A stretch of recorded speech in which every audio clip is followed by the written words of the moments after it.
Hello and welcome to the Her Hoop Stats podcast. I'm Gabe Ibrahim, and I am here talking to Kevin Pelton, ESPN senior writer, about WNBA free agency, specifically the Seattle Storm. I don't know if you heard, but there was some news that one of the Storm players is coming back. What? And I think we gotta talk about it. So, Kevin, let's just get right into it. Sue Bird's coming back. What was your first reaction to the news? Well, excitement, obviously. I mean, I was going to be particularly bummed. The playoff game last year against Phoenix, it happened to be the day after a friend got married on the East Coast.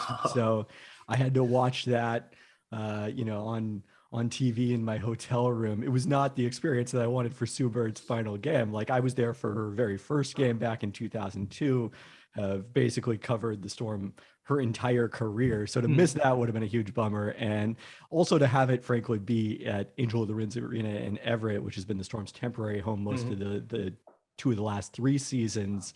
That also wouldn't have been quite fitting. Like, it should be in Seattle proper, in Climate Pledge Arena. And especially after she was there for the Kraken's opening game and saw all the excitement around that and how great the building is, even though she, after the season was uncertain, at that point, I was expecting that she probably would be back, but it's definitely great to have it official. Yeah, no, I remember you. I think you tweeted about it, about her being in the Kraken arena and it kind of feeling like she was coming back. I kind of felt that she was going to come back too, just because she has so much left in the tank, and that stadium push, the push to play in the new stadium would be huge for her. So in terms of what this means for the Storm, what we saw in the mock free agency, which you can go listen to on your podcast feed or on YouTube, which you should be subscribed to, it kind of, Sue Bird's return kind of hit the first domino of the Seattle Storm mega free agency, where they got Angel McCoughtry, Tina Charles, brought back Jewell, Loyd, and Breanna Stewart. Don't forget Raquana Williams. Oh, right, yeah, just Raquana Williams, the borderline all defensive selection. Is that at all reasonable or feasible, or do you think we just got too excited in the mock? I guess the two of us, since I was the one making the offers and you were accepting them as the player agent, I guess that is a fair we in that standpoint. I don't think that, let's not put that out there as an expectation. Okay.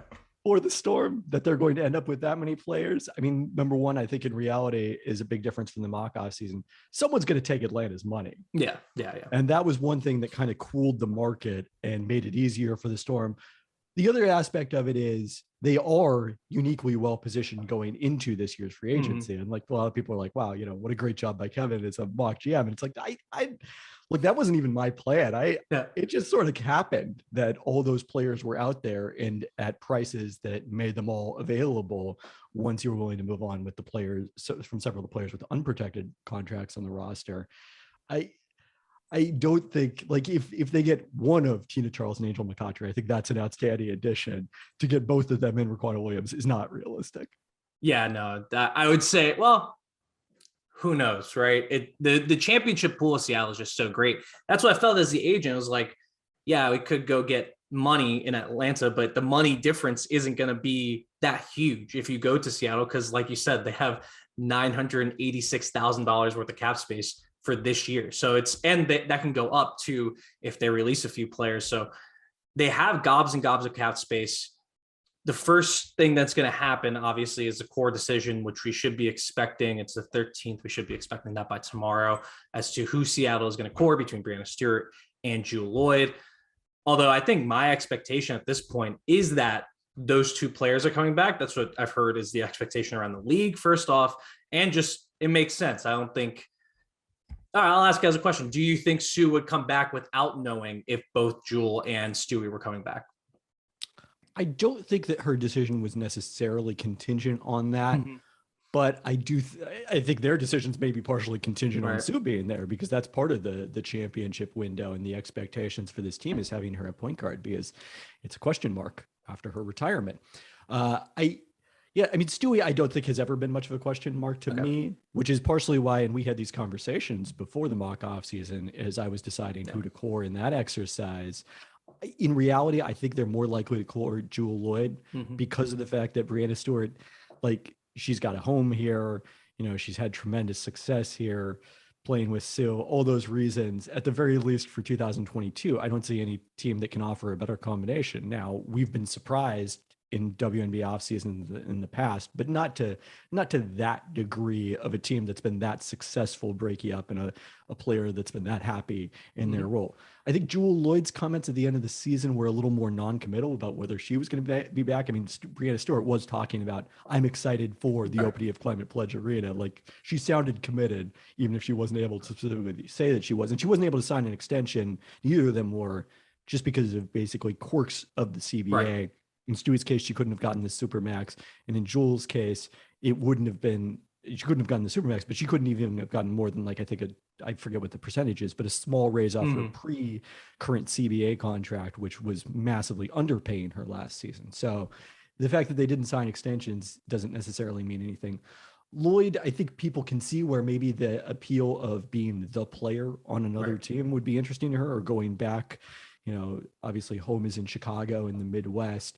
The Sky winning the championship, maybe Chicago, if that was an option. It's probably not an option anymore, as they probably keep it together after the Kalia Copper core designation.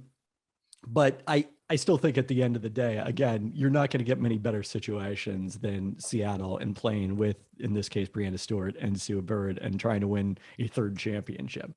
I will say this for Jewell Loyd, however, on the Twitter sleuthing that is happening is fantastic. There was a video of her. It was like a pickup game video, and she's wearing a Chicago flag shirt. Okay, so that's hint number one. Then Sky Show Shy sent me a tweet of her buying a house. He says it's in Chicago. I cannot confirm whether she has a house in Chicago now or not, but those are the things I saw on Twitter. But I think the fact that Chicago won the championship is coring Kalia Copper, as the news was reported today. That's not yet official, but it's looking like they're coming back. So Jewell probably doesn't have that option on the table, and that may be the option she wanted. I don't know. Atlanta seems interesting in my mind as well for her. But yeah, it is a really tough sell to say, hey, we know you won all those championships, all those accolades. You have all those memories in Seattle. Why don't you leave? I think it's a really tough thing to sell, especially with Sue coming back. Now, is there a possibility for either? Do you see it likely as Jewell taking a 1-year deal or Stewie taking a 1-year deal? Because in the mock-off season, Jewell took a 4-year deal because that was the best option available. But do you see either of them kind of sticking to this year, and then we'll figure out what happens after that? Yeah, it's tougher to say because it's really more about what they want and the experience that they're playing. Now, one thing, by the way, Super has never said this is going to be my last season. It would be surprising if she was still around in 2023, but we can't rule it out. So, if that's a big part of their decision, then, maybe a 1-year deal would make sense. But if it's more about just, the organization, the respect for Noelle Quinn as a head coach who both of them played with and, now have experience with her as their assistant coach and head coach, then that maybe makes you more comfortable locking into the longer deal. Yeah, no, and I think, I don't know, Sue did have the documentary clip today. So it's like, I'm guessing if you do this and then you come back for another year, that's a little bit Brett Favre, I'd say, entering the Brett Favre category of pump faking the retirement. Well, I do, assuming this is Sue's last year, though, I think there's a possibility that they all come back for 1 year, because I don't know, this roster outside of those 3 players, and it should be stated, those 3 players, when they're together, they win the championship. When those 3 players are healthy and they are playing together, they win the championship. It's the Storm's version of the Celtics starting lineup never lost when they were fully healthy. Yeah, it's the exact story. But with the rest of the back end roster, because when they win those championships, there's Natasha Howard and Alicia Clark there. Now it's kind of more in flux, especially heading into 2023, when the only player that could be under contract at the moment is Makia Herbert-Harrigan. I'm not sure this roster really gives you that confidence going forward. But am I overthinking this? Is Sue Bird, Jewell, Loyd, and Breanna Stewart enough to contend for a title at least next year, and then Jewell, Loyd, and Breanna Stewart into the future? I mean, I think anytime that you have Breanna Stewart and Jewell Loyd, both all WNBA first team picks last year, yeah, you're going to at the very least be in the mix.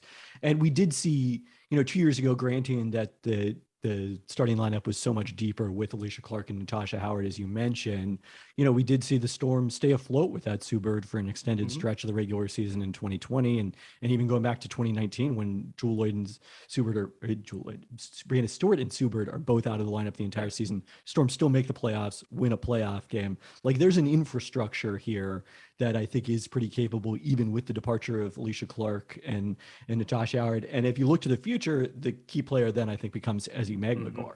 And as well as Mercedes Russell played at center last year, I still think Ezi Magbegor is the future of the Storm at that position next to Breanna Stewart. And, who knows what her potential is given the development we've seen over the last couple of years and the fact that she's playing this much larger role in Australia. And she's on her last year of the rookie deal. Yep. And then the following year she'll be reserved, right? She missed her first year. I think she would still be restricted. Richard Cohen would know better than me, but also eligible for an extension this year. So that's something they could take care of during training camp.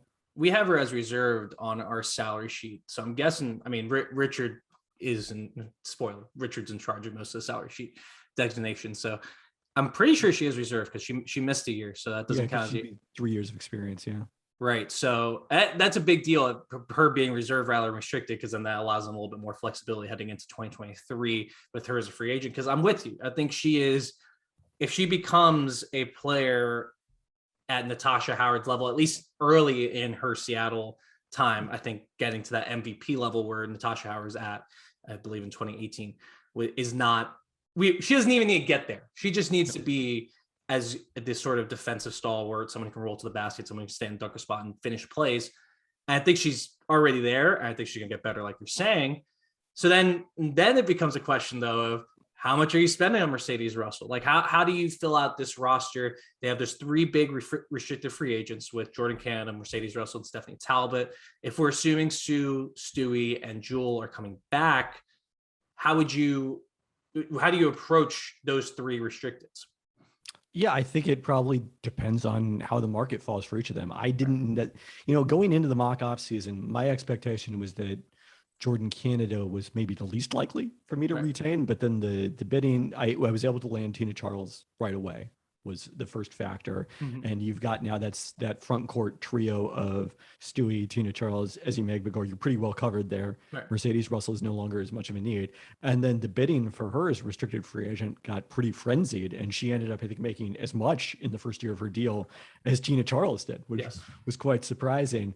And a commitment like that, when you've got Ezi Magbegor developing, does seem a little difficult to justify. And it's sort of similar to last year where it's tough to know how much of this was strategic or how much the Storm wanted to bring everyone out back and the players just wanted to go elsewhere. But the fact that they did sign and trade Natasha Howard, didn't re-sign Alysha Clark, it's what set them up for this offseason where they don't have those, long-term salary commitments, and it allows them to go out there and be players now that this is, to me, the first mature year of free agency. Because the last couple of years, you had all this cap space because players like Jewell Loyd, Sylvia Fowles, et cetera, were still on their old CBA deals. And yet there was this new, much, much larger salary cap. Well, now all of those players have cycled out. Everybody's on the new deals. And some of these bigger contracts that got signed in the exuberance of 2020 and 2021 are no longer looking as good now that there's less money to spend on this year's free agents. And that definitely benefits the Storm, except for the fact that they do have their 3 big free agents. And assuming they get those back. Right. And how much of this is also just predicated on Sue Bird taking less? That's what I did in the mock-off season because she's done that in the past. And I don't think it's an unreasonable expectation to have her do that again. But I don't know. I mean, if she doesn't, how much less is she willing to take and how much less does she need to take in order to facilitate a Tina Charles, Nadram Khatri, or Quanah Williams? Yeah, and that's a question that we never even got to last offseason. So there was the report from my ESPN colleague, Michelle Vopel, on I think the opening day of free agency that she wasn't going to sign until the end to see whether they needed her to take a pay cut because of the fact that they had this Howard sign and trade and the Clark's departure. It didn't end up necessary. She just took the max and they were still fine with respect to the salary cap. We're even able to keep 13 players at the start of the season with a couple cycling through short-term suspension until, they kind of dealt with Katie Lou Samuelson playing in the 3x3 qualifiers. And was it Epiphany Prince playing in the Euro Cup, I think, or Eurobasket, I should say. Yeah, I think she missed a few games there. No, yeah. No. So they had tons of cap space last year, was my point. This year it probably will be a bit tighter. Yeah, and it'll again be interesting to see how they fill out that back end. I think getting back to those restricteds, like you said, Mercedes probably becomes less of a sticking point, especially if someone like Tina Charles comes around. How much do you think Jordin Canada is a part of this team's future? Because I've had my qualms about if she can step into that super role, if she's a starting point guard on her championship level team. And I think I would say no, but I think there's other people who would say yes. So is that just something that the team is going to have to wait and see, or do they have?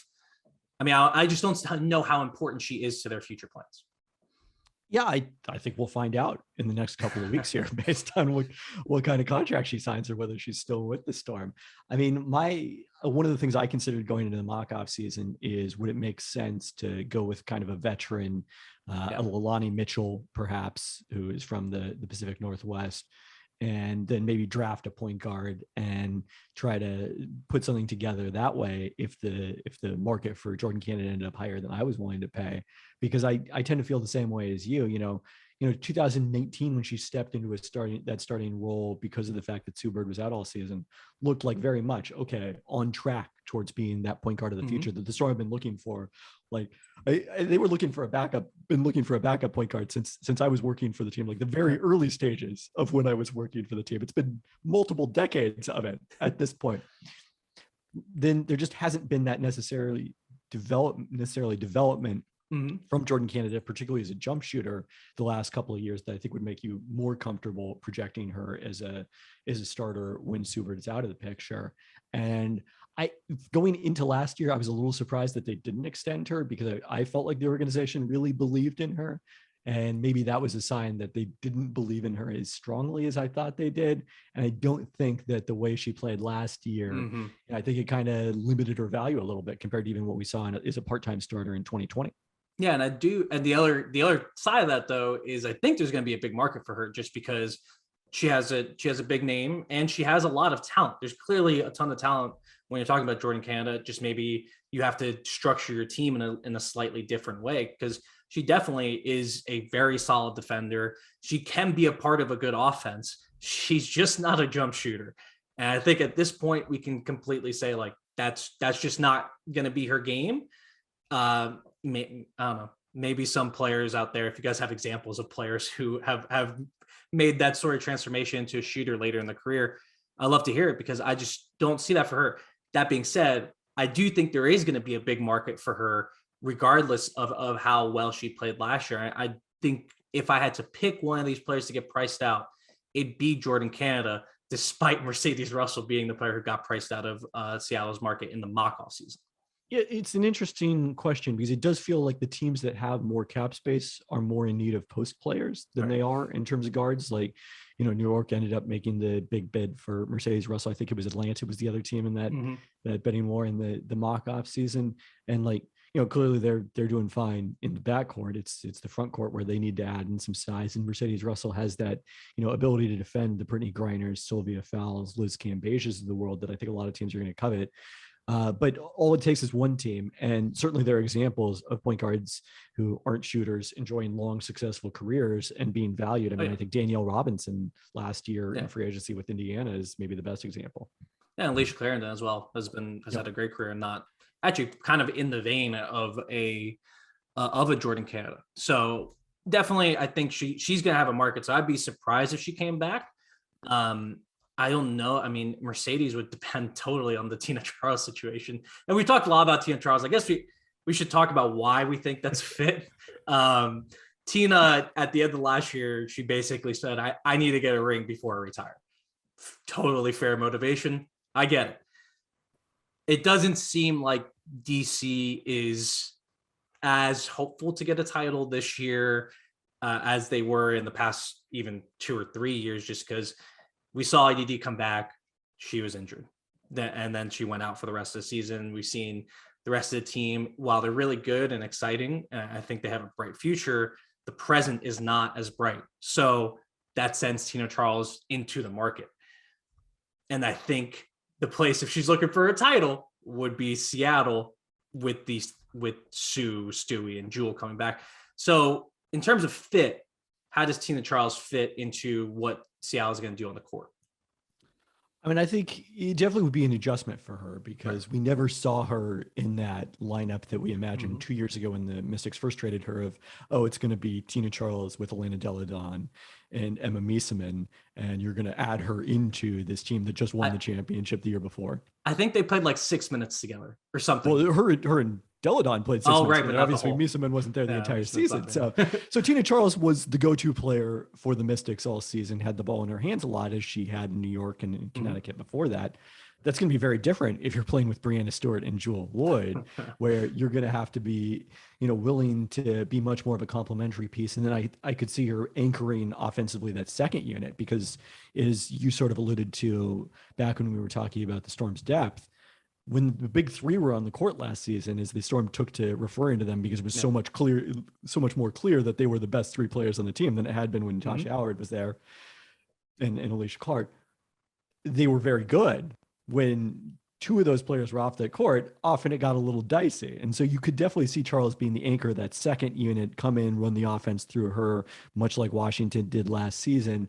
And then when she's in there with Stewie and Jewell Loyd, it's taking advantage of the fact that she can stretch the floor, the 3-point dimension that she showed last season in Washington. She can be a threat without the ball in her hands and still gives them that kind of physical post defender to handle some of the matchups that you'd prefer Stewie not to take on the defensive end that Mercedes Russell has been able to pick up last season. Yeah, and I think what Tina did in DC last year is the biggest sign that could work out because she played great defense last year. Okay, great might be a stretch. She played good defense last year. I think she could totally fit into that role. As compared to New York, maybe she played defense last year. She's fair enough. She played defense last year. She certainly tried to get to round out the game on that end, including the shot too. She brought the 3-point shot, which it wasn't always there, but at least the willingness to take threes was there. And I think that makes it more likely that she would fit into a role like the one that potentially is available in Seattle. Is there any other free agents? I know, obviously, we mentioned Angel McCoughtry and Paul Williams as players you landed in the mock free agency. Is there anyone else, including those two, that maybe Seattle should target? I would love to see them go after Rebecca Allen, but I'm not sure how much they need someone like that. Yeah, I mean, her and Stephanie Talbot are pretty similar as Aussies. Rebecca Allen brings a little more size in that spot, but similar offensive roles in both quality perimeter defenders. Let's talk about McCoughtry a little bit. So going into it, the Charles thing wasn't really something I had considered. I assumed that she would just get the max somewhere else, and it was just kind of in the moment that it looks like we got a chance here. Let's go for this. We'll figure it out later. And then to get McCoughtry too was pretty wild because McCoughtry was definitely that was my plan. Okay, let's bring as many people as possible as we can back and put Angel McCoughtry in that role I talked about earlier of anchoring the second unit offense, given how well she played 2 years ago in Las Vegas, but before the ACL injury, hoping that she can get back to, if not that level, because, she was probably a top 5 player in the league in the bubble, then at least, a sixth woman type player for the Storm would be hugely useful to add in that role. I mean, I think those are the main players you're looking at as far as veterans who are at the end of their careers and might be prioritizing the chance to win a championship. Angel McCoughtry has lost in the finals 4 times, twice to the Storm.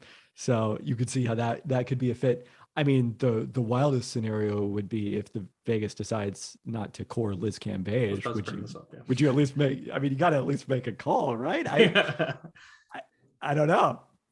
I don't see the thing with Cambage is I don't think her her motivations don't necessarily match up with what Seattle's selling. Right. Obviously, I'm sure Liz wants to win a title. I'm just not sure Liz Cambage is the type of player who's going to say, I'm going to go somewhere to win a title. I think she's a player who says, I'm going to go somewhere and we will win a title. But that being said, you got to make the call. You got to make the call because, I mean, there would be a lot of things that would probably have to change with the offense and just, what Seattle would do. But you give 4 players, you give Sue Bird, Jewell, Loyd, Breanna, Stewart, and Liz Cambage. That's easily the championship favorite.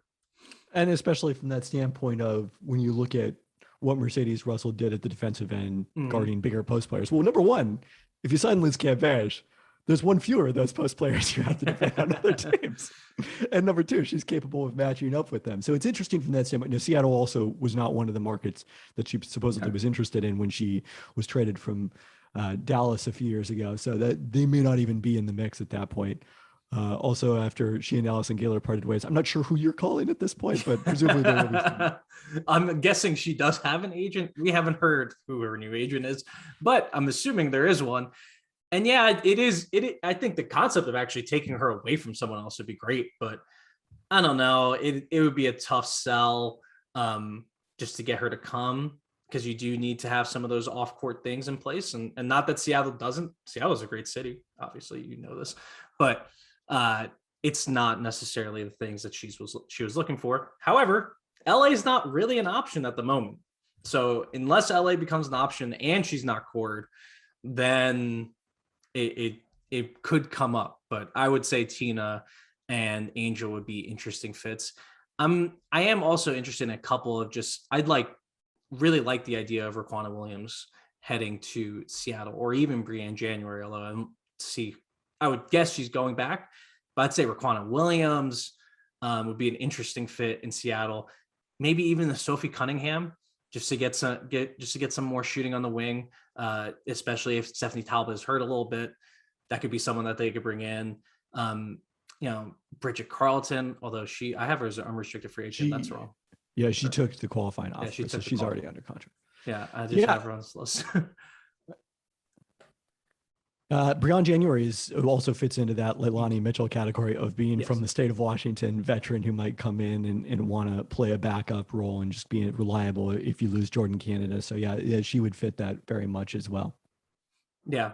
All right. So that's all I got on the Storm. I think we're gonna have a lot more information come tomorrow. Unfortunately, we record these podcasts on Thursday. So if something happens tomorrow that's crazy, I don't know. Drop it in the comments so that we know. Anything else in the Storm though that you want to mention? I mean, I guess the other thing that worked to my benefit in the mock off seasons, they've got some flexibility with the unprotected contracts they have. I mean, I think they were, excited about Kiki Herbert Harrigan. They gave up a 2022 first round pick to get her as part of that 4-team deal. I think it ended up with Natasha Howard, and we didn't see her basically at all. She was late to training camp and then, left the team to become a mother. So that was very exciting for her. And, but again, we don't know where she's at. Kennedy Burke, they gave up last year's first round pick for. She didn't play a ton. I could see that one going either way. And then Epiphany Prince was really good for them off the bench. As much as that bench struggled, it wasn't because of Epiphany Prince. But the fact that she's at a pretty high number at 115,000 is what allows you to maybe have more spending power with that in the market this year if you move on from her. And that was kind of the decision I made between her and Raquana Williams, especially having as much shot creation at that point with Tina Charles and Angel McCoughtry as I did. Having Raquana Williams' defense became a lot more valuable than Prince's shot creation, although her ability to be a third point guard also is something that matters. That was kind of a shortcoming of my roster that you probably would have had to address in the draft. Yeah, and Epiphany Prince is making, just to put a fine point on that, $115,000 next year. It's unprotected, so they could get off it, but it is a much bigger sum than she'd probably get on the open market. I'm not sure if there could be a possibility that they have to waive her and then they could just bring her back if there's possible, if there's not as much of a market and she can get slightly above the max. Actually, though, I have one more question because we didn't talk about Katie Lou all that much. We didn't. And the trade last season to bring in Katie Lou was controversial, to say the least. They traded the number 1 pick to Dallas for Katie Lou. They doesn't seem like a huge problem because last year's draft was historically weak during the season, but there's a lot riding on Katie Lou, and I don't know if she's shown enough for the team to believe in her as another future piece of this roster.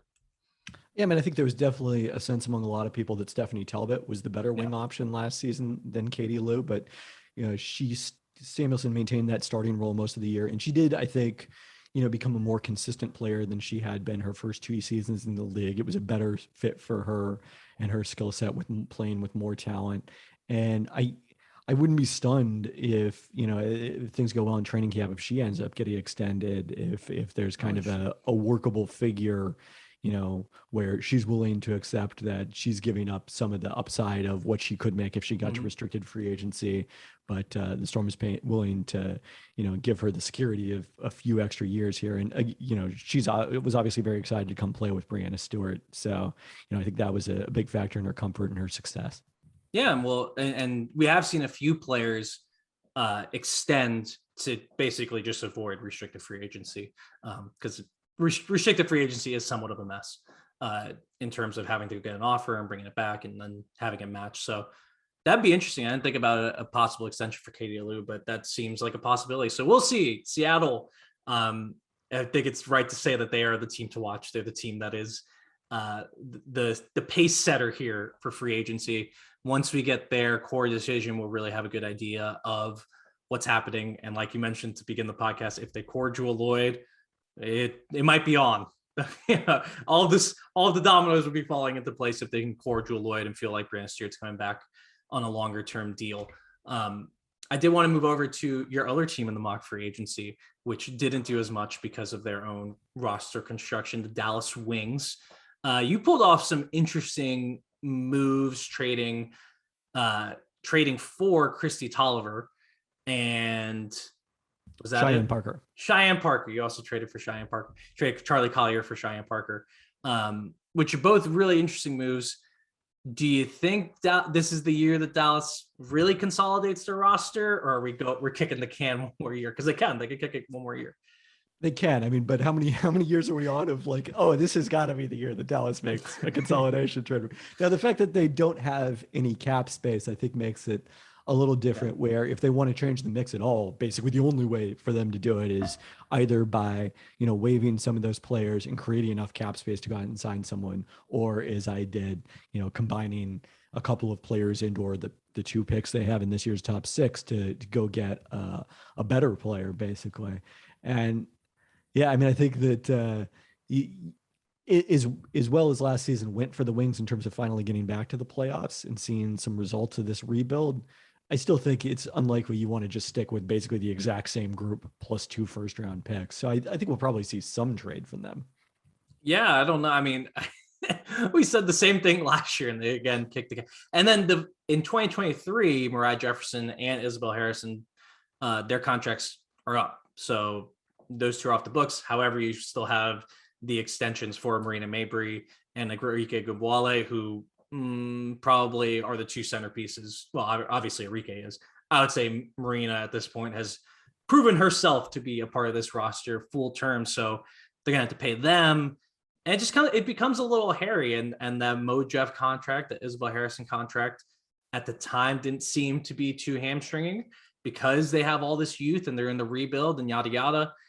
Coming up this year in this free agency, it will be really limiting if this team wants to get better. So the trade you traded Isabel Harrison as well.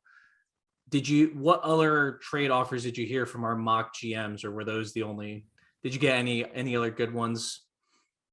I'm trying to think of what I was offered, if there was anything interesting. But the other offer I had out there was swapping Kayla Thornton, and I forget what else I had in that trade, to Washington for Alicia Clark. Because it seemed like if Washington wanted to create some more cap space to try to re-sign Tina Charles, like I've always thought of Kayla Thornton as kind of the aspirational Alicia Clark. Like that's really there's an overlap on their skill set, but Alicia Clark has been the more efficient scorer and she's probably the slightly more versatile defender. So if you could make that swap, it feels like it could be a win-win for both teams, although Washington ended up having other plans in the mock off season. Yeah, and I don't think in real life Alicia Clark is moving anywhere. Just because. She chose DC obviously for a reason. And the reputational harm of, we know you didn't play last year, but we're trading you now for something that's not full home run. I feel like would be too much for them to bear, and I think Alicia Clark's an amazing player. And I really hope we see her in DC generally. Yes, I was going to say I was the world's biggest Alicia Clark fan, which is why I made that offer. But I've got lots of competition on the internet at this point. Yeah, there's everyone on Twitter. We all love Alicia Clark. We're not trying to trade Alicia Clark from DC for the record. But Kayla Thornton too, though. The thing with her is she is their most tradable contract because she's the best contract they've signed. That's a non-rookie deal. 107K this year, 109 next year for a player that is hovering towards starter caliber. I don't see this roster getting a better contract than that this offseason. Is there anyone though? I mean, who does this team sell the bag for? Because the other thing. Hold on. Actually, this is what I want to ask you. So they picked up the fourth-year options for Sabally. Okay, that one's easy. Then they also picked it up for Bella Allery and Ty Harris. I talked about this with Richard last week, but that really, really, really limits their flexibility this offseason with those two. Do you agree with the decision to re-up on Harris and Allery? Speaking of someone where it happened between when I started my mock off-season planning, I think I did my mock off-season planning on a Thursday. They announced that was on Friday, and then we recorded the podcast on Saturday. I was like, "Come on, what are you doing to me? I wasn't on board with this. I wasn't consulted." Yeah, it's a very odd decision because there's no urgency whatsoever. You don't have to do that until the end of training camp. And Satu Sabally, huge part of your future. Totally understand if you just want to show, hey, we're committed to you, Satu. We believe in you, et cetera, et cetera. But for Allery and Harris, who are more on the fringes of the roster, it really limited their flexibility because even though their 2022 salaries are non-protected, you're not going to cut them knowing that all of a sudden that cap hit is just going to appear on the books in 2023. It'd be a very odd situation. So, especially for a team that I guess that increases the urgency maybe to make a consolidation trade, because the option of cut a couple of players, use the cap space, even though they did do that with Luisa Geisel-Soder. That seems less appealing now that those players are not options. I've not tried to say Luisa's last name, so I appreciate it. We have to get her up on the website, and we apologize that she's not. Yeah, I know the umlauts are changing that to a softer O, but that's a lot for me right now. No, I think we got pretty close, but it is we need to get her up on the site. So Luisa, if you are listening, we will we need to call you and get your name up on the site so people can listen to it on herhoopstats.com. $20 a year, best stats you're ever going to use for women's basketball. Back to the Dallas Wings. So in the consolidation trade, assuming you're not going to be able to trade Harris or Allery because they do have those bigger protected deals next year. I mean, your assets here are Charlie Collier, Awakuir, Chelsea Dungy, who you didn't really play last year, and Isabel Harrison. I don't think you're trading Alicia Gray, and then Mariah Jefferson, Kayla Thornton. So I know I listed a bunch of names there. Of those, who do you think is most attractive in a trade? I mean, I think Collier is the most interesting from the standpoint if someone else still believes in her, that she can be the player that we saw at Texas for, I guess, before the NCAA tournament, then, that number one pick still, I think, has a lot of cachet. And so my original offer to Aaron is Atlanta's GM was Harrison and I think number 6 for Cheyenne Parker, and my expectation was he would counter with Harrison and number 4 for Cheyenne Parker, and I was willing to do that. He came back to me with Harrison and Charlie Collier, and I eventually decided, that seems reasonable given that, she kind of she didn't definitely seem to be a favorite of the Wings coaching staff over the course of last season. Yeah, no, I think to be fair though, it seemed like none of the rookies were a favorite. It seemed like they were just really up and down, and I get it. I think Vicky Johnson is really it's a mess of a roster. Not that there's not a lot of talent here, but it is kind of a mess of a roster. So I don't blame her, but yeah, I definitely think that Collier would be out there. It's just it depends on the GM, right? These are the situations that we on the outside can't really know what Greg Bibb is feeling about potentially trading a number one pick that he made, right? Because if I was in charge, it kind of looked bad if I picked this person number one and then traded her the next season for somewhat of a muted return. I think that might be too much of a reputational cost. But I think it goes back to what we were talking about the Samuelson part of this trade, is it seemed like, oh, they're giving up so much. They're giving up the number one pick. And then you see this draft in action. You're like, well, actually, I think I probably would rather have Katie Lou than, other than Michaela Onyenwere, perhaps anyone that was drafted in this year's draft. Yeah. I mean, I'm still big on Awa Kuyer. I think she had some I'm high on real her potential flashes. too. Yeah, I agree. I think she had some real flashes. I mean, again, she's so young. Yeah. She's like, what? She's just turned 20, I think she just turned 20. So and that goes, and again, up and down the roster, plenty of really young talent that could get to a point where where this team is really, really good. We just haven't seen it yet, but we don't necessarily have to see it yet. I'm just wondering if this is the year we get a consolidation trade, or if they just say, hey, we'll work on it next year. I think that might be where we're headed. I mean, you could have a heck of a competitive training camp if you add 2 first-round picks to the mix and just to figure it out. That's what every coach says they want. They want a competitive training camp. Well, guess what, Becky? Year 2, let's go. Year 2 of trying to figure out this roster. So yeah, Dallas kind of in the same spot they were last year. Team, I do want to move over to Las Vegas. Not a team you had in the mock-off season, but you wrote about them and the rest of the Western Conference teams for ESPN.com alongside Michelle Vopel for what are we calling this? Free agency primer. Yeah, sure. Yeah, it's reasonable. All right. So Vegas is interesting mainly because of Liz Cambage. We talked about Angel McCoughtry being a free agent. We talked about Raquan Williams being a free agent. Asia Wilson is a restricted free agent. Fully expect her to come back. So now it becomes that decision of Liz Cambage and whether or not you core her. What if you were in charge? And I'm not entirely sure who's in charge in Vegas because Becky Hammon is the head coach / GM, but Bill Laimbeer is also. The report, I think there was Christina Williams who had the report that she was going to get the GM title. The press release never said she was getting the GM title. So I assume the reporting is correct, but it was interesting that wasn't specifically in there. I thought it was really interesting too, but I also think it's because they need Bill to be the GM right now because Becky's busy coaching a team right now. Yeah. Becky's currently in the NBA coaching with the Spurs. So I think they kind of need Bill to be the GM. So I guess eventually there's a transition plan in place. So I don't necessarily know who's in charge, but if it's Bill Laimbeer who is making decisions mostly on his own, I think we would probably assume that he's going to core Liz Cambage because that kind of goes along with his ethos of the team. And they did it last year is the other reason. Yeah, I mean, it is interesting in the context of, Liz Cambage's decision not to play in the Olympics. Mm-hmm. Where is she at mentally right now? And, does she feel ready to come back and play in the 2022 season in the WNBA? There's a possibility that there's some things we might not know there on that part of it as well that could affect that decision. Because the other aspect of it is if you choose to core Cambage, you're probably going to have to choose between McCoughtry and Raquan Williams. Right. You probably can't re-sign both of them given the amount of remaining cap space at that point.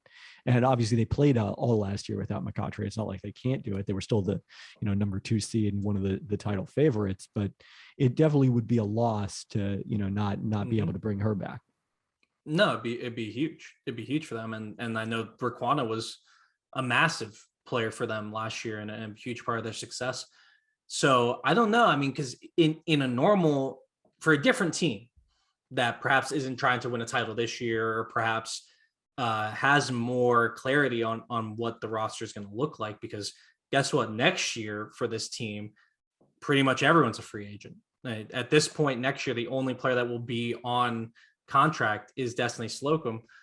So it is going to be interesting to see how they manage this year with that eye towards next year of a potential reset in the form of whatever Becky Hammon wants. But and the cap crunch is going to be that much more severe next year. Presumably Asia Wilson takes a 1-year deal, gets the Supermax in 23. You'll have, Dearica Hamby's probably gets a raise from what she's on. She signed that contract. Well, she was still rehabbing a knee injury, so that extension. So, and then Jackie Young, a huge raise from the last year of her rookie deal. So you add that all up, it's getting tight in a hurry. No, it's going to get tight in a hurry. And what I was getting at is it's hard to core Liz Cambage and with the idea of, we'll core her and we'll trade her. Because if you core her and you're stuck with her, well, now you may have, kneecapped yourself going into the following season just because you're not signing players that are going to be around. So now you're heading into 2023 with a ton of uncertainty because, like you mentioned, A'ja Wilson is probably taking a 1 year. But it is super interesting that A'ja did not sign a rookie extension because if she signed the rookie extension, she could have got the Supermax this year. So I don't know what that means. Maybe she just didn't do it. Maybe she didn't want to talk about it then. But it does mean that this team is going to have to sign her for 1 year and then give her a raise if she wants that Supermax. Yeah, I mean, which it'd be odd if she didn't. But I guess as you point out, she did forego it this year. No, it's incredibly odd. But I don't know. She may just be keeping the powder dry to see what's out there come 2023 when everyone is a free agent. But here let's make a prediction. Do you think Liz Cambage is getting cored? My guess is no. Okay. I'm going no. I don't think she's gonna. I just don't see it because I don't think the Aces want to handcuff Becky Hammon mainly. I think they want her to have sort of free reign of the roster after this season. I mean, to me, it's like 40-60. I wouldn't be surprised. Again, if by the time you're listening to this, Liz Cambage has already been cored and we're sounded like, ridiculous for even discussing it. I understand, but I can also see the logic for not doing it. And that's why I put it towards the end of the podcast. Because now, I mean, a lot of people have already tuned out. So if Liz Cambage got cored, congratulations to her. I hope that works out for Las Vegas. All right, Kevin, that's all I got. Actually, I do want to ask you one last question. These three teams, Seattle, Dallas, and Las Vegas, rank them in terms of excitement for this free agency. I mean, I think that Seattle is number one in terms of there's still the downside of maybe you lose one of Jewell, Loyd, and Breanna Stewart. That is a realistic possibility, but there's much more upside than there is for Vegas, where you might have those defections, and there's not really the scenario of you build a super team. And then Dallas is probably in the least exciting position because, again, there's just not a whole lot for them to do in free agency. So we'll see what sort of trades are out there to be made, and maybe that's not until draft day. All right. I'm going with you too. In Seattle, Vegas, Dallas. Although Dallas, again, has a squirreliness potential. They could do literally anything. There is unlimited potential for Dallas to make some crazy trades. All right, Kevin. Well, hey, thanks for joining me on the Her Hoop Stats podcast. We'll be back next week talking about the Los Angeles Sparks and various other teams that I will fit in here with Sabrina Merchant. So join us for that. Make sure you subscribe to us on YouTube and listen to us on your podcast feed and following us on Twitter. Our Twitter names probably popped up right below us. And you can follow Her Hoop Stats at Her Hoop Stats. And make sure you subscribe to our newsletter, herhoopstats.substack.com. Do you have any plugs? I forgot to ask you if you have any plugs before we do it. Yeah, you mentioned the free agency primer. I also I did my projections using my wins above replacement player metric for the top 20 free agents last week. Those I did before the mock off season for that purpose. And then Michelle Vopel and I also tag teamed on a round table, kind of making a little more predictions and talking about the most interesting teams as we did. That was up on Thursday. All right. So that all on ESPN.com. And I do want to tell you that I'm going to screenshot Tina Charles being 14th on your top 20 free agents, top 20 WNBA free agents. I'm going to send it to her because that will surely mean that she's going to win MVP next year. that was something that you as the agent were not privy to during the mock-off season. All right. So for Kevin, I'm Gabe. We'll see you guys next week.